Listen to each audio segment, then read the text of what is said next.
नमस्कार, बहुत स्वागत है आपका। मैं हूं आपके साथ मनोराज सक्सेना। बिहार विधानसभा चुनाव के प्रचार के बीच मोकामा टाल इलाके में जनसुराज पार्टी के उम्मीदवार पीयूष प्रियदर्शनी के समर्थक और स्थानीय दबंग दुलार चंद यादव की गोली मारकर वाहन से कुचलकर हत्या कर दी गई।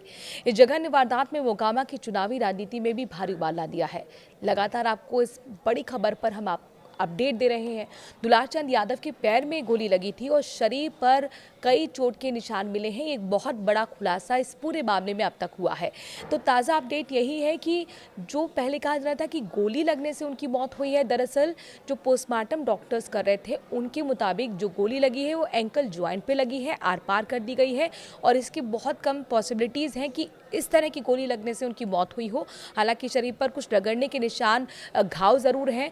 तो ऐसे में अब मेडिकल रिपोर्ट का इंतजार कर रहा है कि असल में ये वजह सामने आए कि क्या कारण रहे थे जिसकी वजह से उनकी मौत हुई है।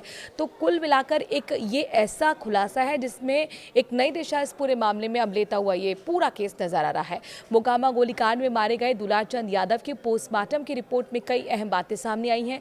डॉक्टर्स के 3 सदस्यीय टीम ने उनका पोस्टमार्टम किया है। डॉक्टर अजय ने बताया कि सभी जांच रिपोर्ट्स को सुरक्षित रख दिया गया है और जो विस्तृत रिपोर्ट है जल्द ही जिला प्रशासन को भी सौंप दी जाएगी। पुलिस का कहना है कि पोस्टमार्टम रिपोर्ट मिलने के बाद ही आगे की कार्रवाई तय की जाएगी। इस घटना को लेकर इलाके में अब भी तनाव का माहौल है।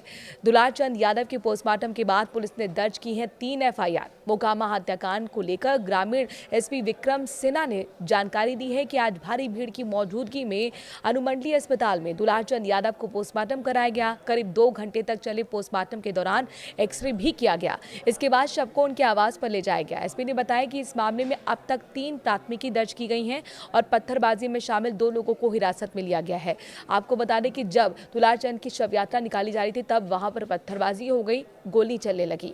आनंद सिंह पर कार्रवाई के सवाल पर उन्होंने कहा कि पूरे मामले की जांच के बाद ही आगे एक्शन लिया जाएगा। पुलिस के मुताबिक प्रारंभिक जांच में दुलार चंद यादव के पैर में गोली लगने की पुष्टि हुई है, जबकि पोस्टमार्टम रिपोर्ट आने के बाद पूरी सच्चाई सामने आ पाएगी। मोकामा हत्याकांड पर चुनाव आयोग सख्त है। मोकामा में दुलार चंद यादव की हत्या के बाद स्थिति तनावपूर्ण बनी हुई है। इस बीच कुछ मीडिया रिपोर्ट्स में दावा किया गया है कि उनके अंतिम संस्कार के दौरान फायरिंग हुई, लेकिन जिला प्रशासन ने इस खबर को पूरी तरह से गलत बताया। प्रशासन ने कहा है कि फायरिंग जैसी कोई घटना नहीं हुई है। लोगों से अफवाहों पर ध्यान न देने की अपील भी की गई है। जिलाधिकारी और वरीय पुलिस अधीक्षक खुद मोकामा और बाढ़ इलाके में कैंप कर रहे हैं ताकि स्थिति पर नजर रखी जा सके। उधर चुनाव आयोग ने इस मामले को गंभीरता से लेते हुए जिला निर्वाचन अधिकारी से पूरी रिपोर्ट तलब की है। बताया गया है कि रिपोर्ट जल्द ही आएगी और आयोग को सौंपी जाएगी। प्रशासन ने आश्वस्त किया है कि पूरे क्षेत्र में शांति और सुरक्षा बनाए रखने के लिए सख्त कदम उठाए जा रहे हैं। जनसुराज पार्टी के कार्यकर्ता दुलार चंद यादव का शव बाढ़ के अनुमंडलीय अस्पताल पहुंच गया है। शव पहुंचते ही इलाके में अफरा तफरी मची, गम का माहौल बना। बड़ी संख्या में लोग अस्पताल के बाहर जमा हो गए।